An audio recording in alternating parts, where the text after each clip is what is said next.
So with that, let's kick off talking about optimizing Eclipse plugins. And this talk is really about a collection of tools and techniques that you can use to try and find out how you can optimize your code. And any talk on optimization starts off with this Donald Knuth quote. Everyone seen it before? Optimization is the root of all evil. I came in structured programming with go-to things. In fact, when this happened, I was in nappies or diapers, depending on which country you come from. That's how old it is when that quote was written. The full quote I've put up here. Essentially, it says we should forget about optimization and say 97% of the time, optimization is the root of all evil.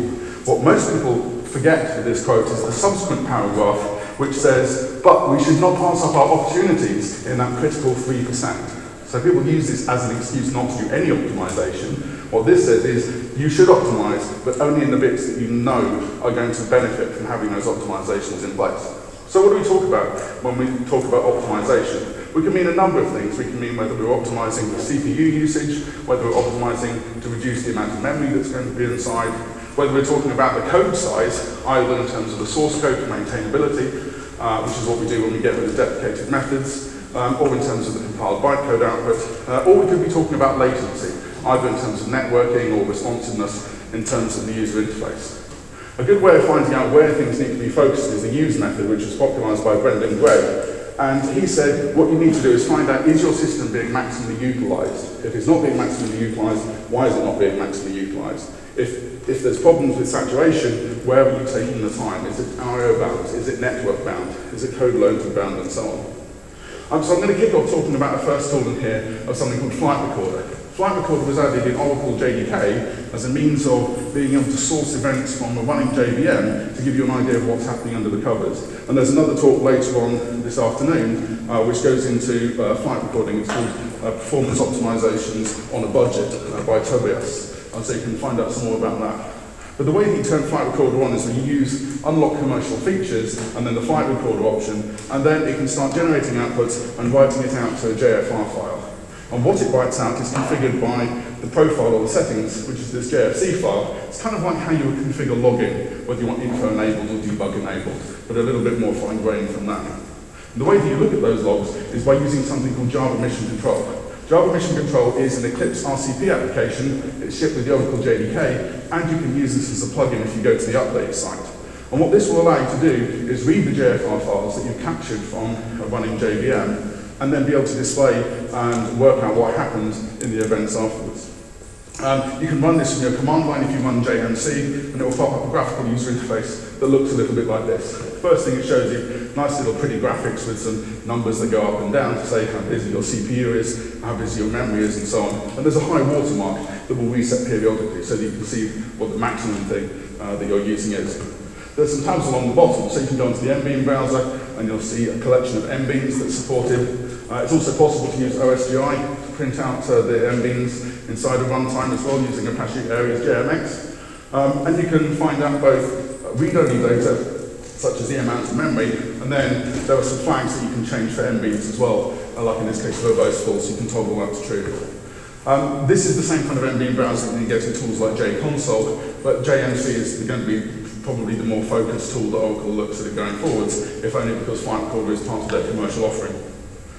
You can click on the memory tab and find out what's the different spaces that you used in the memory. And you can also click on the button at the top, which will then do a heap snapshot analysis of where your memory is in your JVM. The majority of JVM applications will spend most of their memory budget in either character arrays or strings. And so you always find those two things at the top in any list. But you'll then find other things like byte arrays, hash maps, hash map nodes, and so on.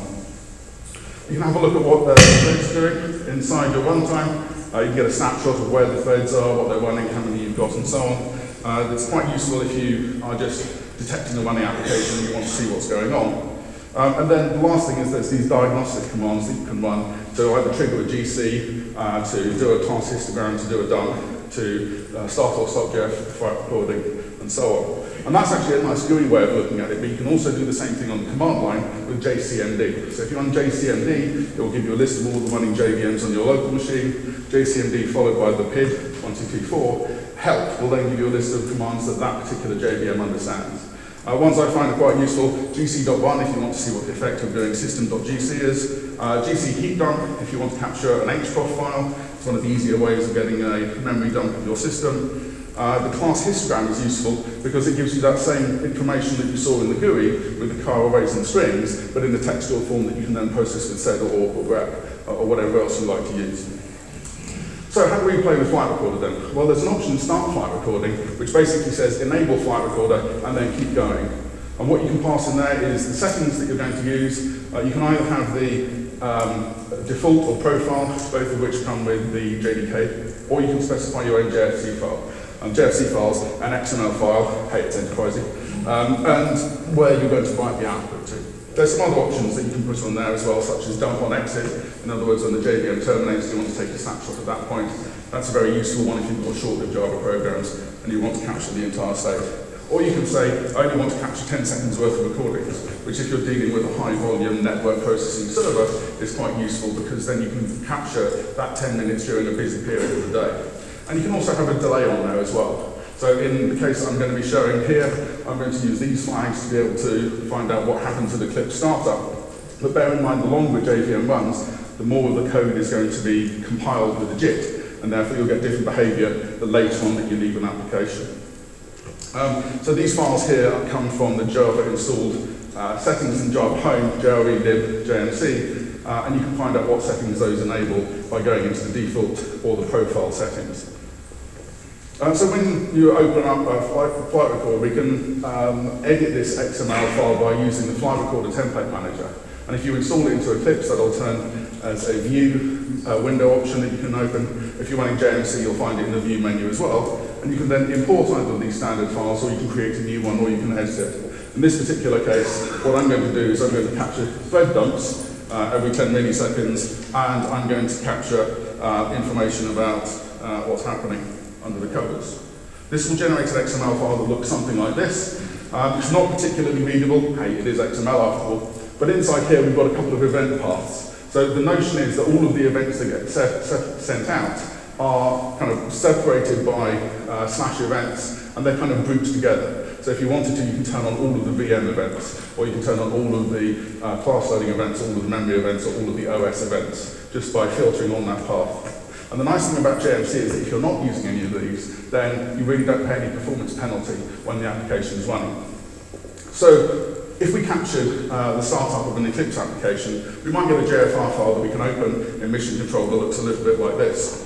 What happens is the JMC, Mission Control application, is really an event viewer. So each of the little red lines on the top represents an event that happens, and you can stack them on a histogram to find out where the most events are happening. Doesn't necessarily correlate with how busy your application is, because of course there may be things that are running that your events aren't firing for, or there may be lots of events in a very short period of time. You can actually configure which events are being shown. So if you go to the events button, or the events tab, which is shown down the left-hand side, you can then configure individually what events are being shown at any one time. So the log's going to have one set of events that were captured at one time, and then you can toggle on and off different views. In this particular case, we've got VM class loads that are being shown. Down at the bottom, you've also got a list of how many of those things happened. So from this, we've got a bunch of thread dumps that happened in the 15 or so seconds that was taken inside this trace, but we've also got 12,500 classes. And one of the reasons why Eclipse takes a while to load is that actually it takes a while for a JVM to load 12,000 classes. You can get about 10,000 classes a second or something on an average laptop, but of course it tends to vary. One of the things that's useful and isn't selected by default in JMC is the synchronized selections view. Because what you can do is you can synchronize a subset of these events and then swap between other tabs to correlate what's happening at that time. So that's a very useful one to go.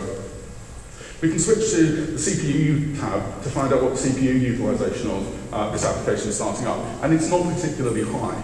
So one of the reasons why Eclipse takes a while to start up is because it's actually doing quite a lot of things, but generally speaking, in a single thread. So if you have a multi-core system, you're never really going to use much more than 50% of the time. There's also this huge gap at the front where it doesn't look like it's doing anything, which we can obviously investigate further. And to sort of give you an idea of the CPU load down at the bottom, what was happening, that was when the splash screen occurred, that was when the startup had finished, and then that was when I did the shutdown at a later stage. So there's a couple of problems that we need to investigate. the period of nothing that's happening at the beginning, and the low CPU utilization. So we can actually zoom in by dragging on the top to get a small view of a subset of the events at that particular time. And you can draw that either by the events, or you can do it down on the CPU load to zoom into a particular section. And as you can see, not a lot is happening in this particular section. So in order to find out what's going on, we can switch over to the threads view and go to the thread dump. And the thread dump inside here shows that what's happening is that we're doing a DNS lookup for localhost. Now, one of the things that changed with more recent versions of Mac is that it would use INET6 as well as IPv4. And when it tries to do a resolution of the localhost, if it's got multiple IPv6 addresses, then it can cause a delay. And it turns out that was being caused by the universal unique identifier that's generated by Eclipse startup. So the startup of Eclipse was actually doing a DNS lookup which was failing. The operating system was taking 5 seconds to then report that a failure had occurred, and clearly that's not good. Fortunately, Tom has already fixed this, and it's available in Oxygen and hopefully be backported to 4.6.2 as well. But if you're running this on a Mac, then you may see that behavior when you start Eclipse, or indeed other Java programs as well. And there are other ways of finding this out as well. You can profile in YourKit. YourKit is a commercial application, and again, you can zoom just into that section of time and go into the thread dump and then be able to step down to find out where it is. One of the downsides of this is you have to start at the top and work your way down, whereas the thread dumps that you see within JMC are the other way around, so you tend to see the most active thread at the top. Another thing that might cause pauses, and it's a good thing to look at, is garbage collection pauses. So when you run with verbose GC, you'll see what the garbage collection runtime system is doing. You can add print application stop time, which will add together both the time it took to do the garbage collection and also the time it took to get to a GC stop in the first place, which can sometimes be a not inconsiderable sum. Generally speaking, looking at those logs is even worse than looking at XML because it doesn't make sense at all. So there's tools like JClarity Sensum, which can make sense of the garbage collection logs, but that's not the cause here. It was just the DNS problem. The other thing that I've highlighted is that we've got a serious concurrency issue here, in the sense that we're only doing things on one thread most of the time. If we have a look at the classes that are being loaded at the top, we can see inside the thread view that most of these things are being loaded on the main thread. So we've got 10,100 classes being loaded on the main thread, effectively the SWT event thread, and we're not really doing anything else on other threads. The next one down from that is the component resolve thread, which is essentially declarative services, and we're using much less class loading, so much less activity on that. It's even clearer if you swap from this view into the graph view, because it will then show you the activity of events over threads in time. So in this particular case, you can see there's some startup on the main thread, then there's a bit of work that goes up onto the component thread, where it suddenly switches over to enabling one of the DS components that's then used, and then pretty much everything else is happening on the main thread.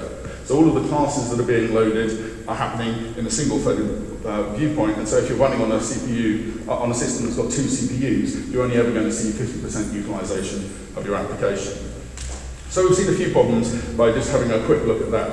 Where do these problems come from though? Well, the majority of things that are happening on the main thread are the starting up of the application, and in an OSGI runtime, most of that happens in things like either activators or the iStartup extensions that are contributed into Eclipse. The iStartup extensions are usually used by some of the UI toolkits like Mylin to kick off a background thread to then download the latest tasks that you have in your system, or to kick off P2 to then download the latest updates inside there. And clearly, if we're doing all of these on the main thread, we're not going to get any kind of synchronization at all. It's better if you can punt them out using declarative services, and declarative services will then allow the SCR threads to kick these things off, which then can happen in parallel and don't block the main thread. And Dirk's going to talk immediately after this in Schubertzel, I think, which is who's going to go into more detail about how you create declarative services components. So that's a good thing to be able to do. Now, we would like to be able to prove our assertion that the activators are causing the delay in this. So the way that we can do that is we can add custom events into the JFR flight recorder.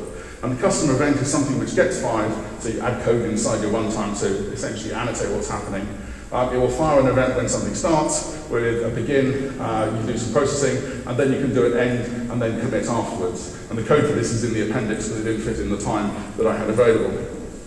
So what happens is you can map where and when things are happening and be able to fire events that then get picked up into the JFR log. And when you look at it inside JMC and you can configure it, you can see up in the top left, we've now got an Eclipse activator set of events that peak 5 as well. And this Eclipse activators are being fired when the start of an activator is being found and the end of that activator start method is being found.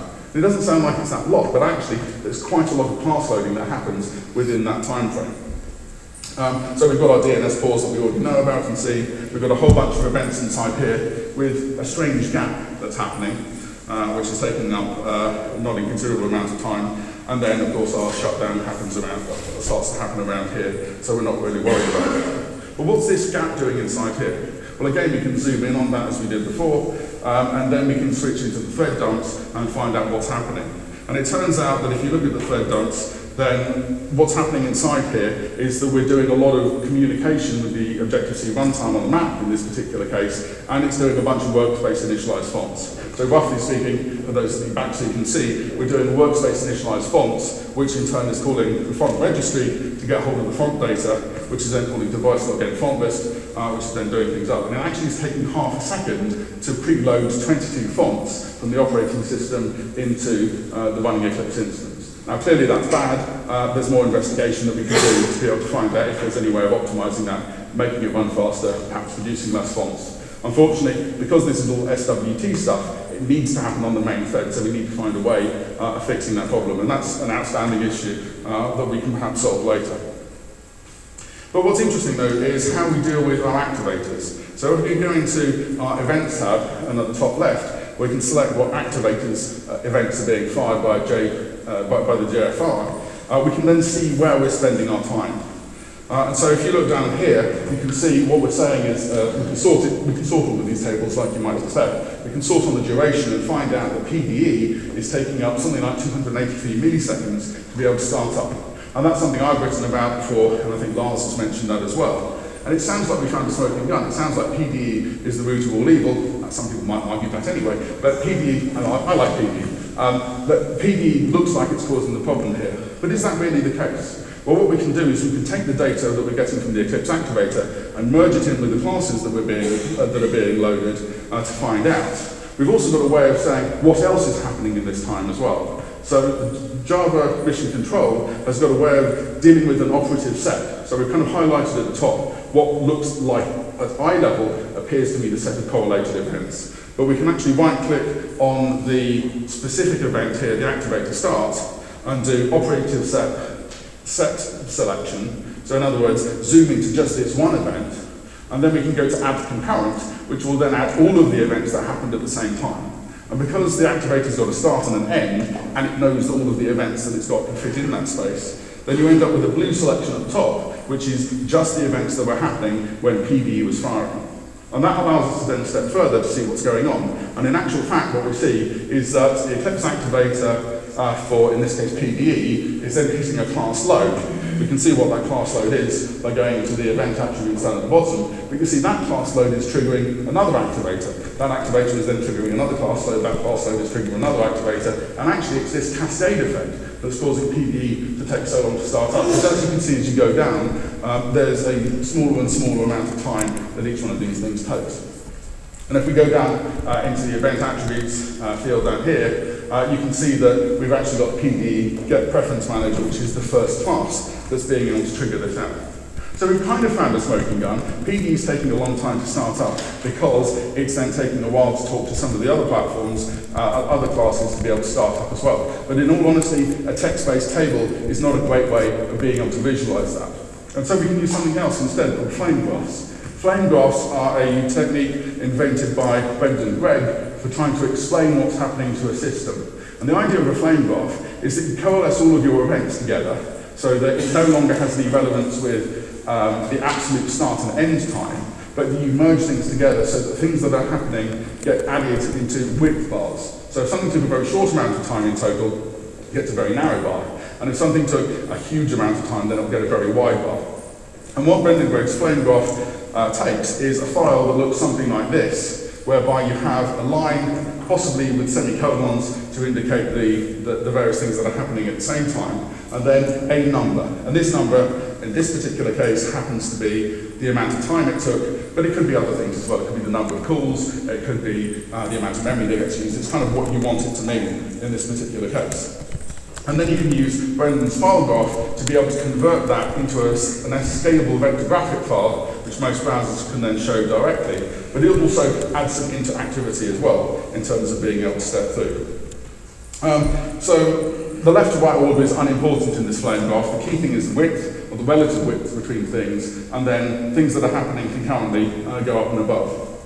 So if we take our startup data for the PDE for the bundles within our system, based on the events that we collected, we can get a graph that looks something like this. Now you probably can't read the text if you're at the back. Hey, I'm at front and I can't read the text, but you can see the pattern that comes out of here. And this pattern is really showing us where we are taking our time. Now, some people might read this as saying this is what happens at the beginning and that's what happens at the end, but there's no left and right time ordering inside here. It's just to do with the relative widths. And it actually sorts these relative widths based on, I think, the ASCII sort name. So I don't read too much into where it exists on the graph. But what you can see here is that we've got a little pile in this particular section here, which is the PDE starting point. And you'll see that PDE is taking a long time, but that's because the one above it, PDE core, is taking a long time, and that's happening because the one above that, JBC core, is taking a significant amount of time as well. And it's an interactive SVG, so that you can go and move your mouse over and click on different bits, and you can see here that PDE is taking 283 milliseconds to do its startup, and you can zoom into individual elements that you have in there. The flame graphs are also something where you can do searches. So if you want to find a particular bundle or a particular element to be able to go through, then you can step into individual sections within the flame graph. So we can take just UI trace by clicking into it as we did before. And UI trace is something that quite a lot of IDEs will use, but it turns out this takes a long time. And this takes a long time because the UI trace calls the core one time, and core one time starts off the content type. Now, content type is useful in an IDE perspective because it allows you to guess what types of files you have in your application. It's not a terribly useful thing whilst the dialogue is going up with the splash screen though. So one of the things I tried to do was to fix this for being able to remove content type out to be a declarative service component. That didn't get in for the 4.6 stream, and I've not been able to pick up the work on doing that since. But clearly that's a big win if we can move that startup time out of the operation. And there's a button, a search button on the top right, which is almost invisible on my screenshot, but you can actually then type in something. So if we wanted to find out where content type was in this application, you could type in content type. It would highlight the bits in purple for where it is, and then it would give you the amount of time that particular takes. And in this case, it says we've matched 57% of our time. So 57% of the time of the UI trace startup is directly due to how long it takes the content type to start up. And to be fair with content type, most of that time is because of the amount of time it takes the Equinox registry to start up as well. So flame graphs are a really useful way of being able to show you what's happening in your application and make sense of a lot of data in quite a visual way, or at least give you a starting point for being able to break things down. But we can go further than that. We've got not only the Eclipse activator events, but we've also got the VM class events as well. And those VM class load events can be matched into this diagram. If we do that, we can then actually start getting some traceability into what's happening in our application. So in this case, we've gone to PDE. PDE UI is kicking off, in this case, PDE Preference Manager. PDE Preference Manager is kicking off PDE Core. PDE Core is using the Java, some Java change list, and I forget what it is, and I can't read it from here either, but that then triggers off JDT. And so by merging all of these events together, you can get a really good picture about what is happening in your application and the relative amount of time that is taken inside of these things. So if we can remove the startup costs associated with these activators, or indeed remove the activators completely, we can then save a significant amount of time in our application because we no longer need to be able to do this. And perhaps it's useful to be able to initialize content type, but maybe that can be done after the main screen has been shown as an on-demand service. Or maybe we can move the JVT initialization, which you need if you're doing Java compilation, until after the user has seen the initial state of their application. And it's all about optimizing for the user experience. If you can show something to the user quickly, even if you have to do things in the background afterwards, that's much better than waiting and blocking the UI, doing a lot of things first, and then showing the information to the user afterwards.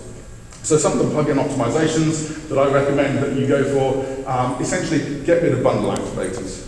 They are a very useful and very easy way of onboarding onto plugins, but it's not something that you should really use as a day-to-day basis. Same thing goes for iStartup as well. iStartup was a hack to allow you to kick off things, and mostly it was repurposed by people who just wanted something to run when Eclipse started up. Whether that was downloading the latest set of tasks, or whether it was doing something like issuing PDE updates or starting a background thread to do something, most of the uses of these things could be done afterwards, or could be done by declarative services as an immediate component that gets fired off in a separate thread. Also, be aware for Service Tracker. So for those of you who do things in PDE, you'll know Service Tracker is something which allows you to listen to types of a service, and once you've got those types of a service, you can then get hold of it quickly. The Service Tracker Open is a blocking tool. It will wait until it's done its scan of the services before it returns. And furthermore, if you scan for services and those services are provided by declarative services, then the DS components will create those services when the open is called. So even though you're not actually using it at this point, Service Tracker Open kicks declarative services to create those instances ahead of time. And it's much better to let declarative services do the wiring, because then it will defer it for much longer until those services are actually needed. There's a bunch of other things that you need to know about declarative services though. One of them is that when you call declarative services, it uses method names and reflection to be able to kick the stuff off. So under the covers it does class.getDeclaredMethods. Class.getDeclaredMethods has a really nasty side effect in that it will load a bunch of classes that are mentioned in the types of methods in that interface. And it's not only declarative services that has this, Spring or any other kind of dependency injection that uses getDeclaredMethods will see this as well. But essentially if we have a class like this in declarative services where we have an activate method, then in order to find out which method to call, declarative services has to do getDeclaredMethods. When it does that, it will see that there's a method X do something here, which takes a Y and throws a Z. It will then have to go and load X, Y, and Z to make sure that they're available before it even gets the ability to call your activate method. So you can measure the amount of time it takes for your component to be activated from the start to the finish, but actually there's a cost that happens even before that in terms of being able to look up those classes. So that's definitely something to watch out for. The other thing is that it's a good idea if you use immediate components to replace both bundle activators and startup options, because then DS can kick these off in separate threads.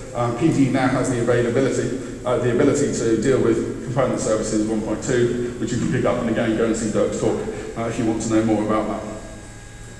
There are some other best practices that you have for this one. Separating the interface from the implementation is always a good idea, and you can use required capability with OSGI Extender to say this bundle needs to have declarative services running. Declarative services has been part of the Java runtime for the RCP runtime for some time, so this shouldn't be an issue, but it's always a good thing to put in there to make sure it happens. Now, I've got just under 10 minutes left to talk about reducing memory usage, so let's get on with that. In order to figure out what your application is doing from a memory point, you can create a heap dump. You can use max to be able to get that information out by doing file import from heap dump, and you'll get a nice little graph that looks something like this. It will show you where your classes come from, and those classes are going to be your application level classes. What it hides from you, either usefully or unusefully depending on your point of view, is the amount of string data that you have in your application. So it doesn't show car arrays or string arrays in this particular graph. That's usually where a lot of memory occurs. We can actually find out where the strings come from if we click on the menu option to get the reports list and go into group by value and then find the Java basics group by value and then type in Java lang string in our dialog. We can then find out where all the strings in our application are and show us the repeat offenders for these things. So you get a screen that looks a little bit like this, where the column here is essentially the number of string objects that you have, and this column is then the number of string objects plus the character array that those string objects refer to. We can find out where these come from if we right-click on it, do group by list objects with incoming references, so where do these things come from? And it turns out that our platform string is mentioned as a field of a URL called protocol, which in turn comes from the URL image descriptor in JFace. And it turns out that URLs are a really bad idea. URLs take up a significant amount of memory to be able to represent the string. If you have a string eclipsecon.org, then that takes up 88 bytes. If you do new URL around that, it takes up 224 bytes, which is over 3 times the amount of size. And if that wasn't bad enough, when you do hash code on a URL, it delegates into stream handler, which then delegates into inet address DNS lookup. So it's something that is really weird, but you can actually introduce, if you're using URLs and you're putting them into a hash table, you can introduce network lookups, which if they're doing it on the UI thread, as Martin Lippert said yesterday, is a really bad idea. You might think that if you've got URIs instead, that's better, but they actually take up a considerable amount more space as well. If you want to figure out how much space these things take up, you can use a tool called Java Object Layout, or JOL.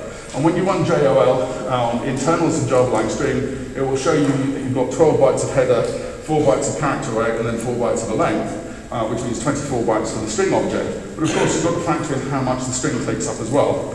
And for that, you can use footprint. A footprint will then show you that you've got that amount of data under the covers.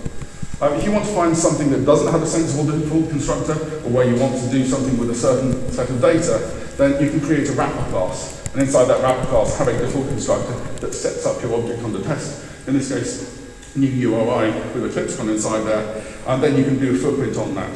And you get something down at the bottom which says it's 488 bytes, which if you take off the 16 bytes of the outside wrapper class, is 472 bytes of that data.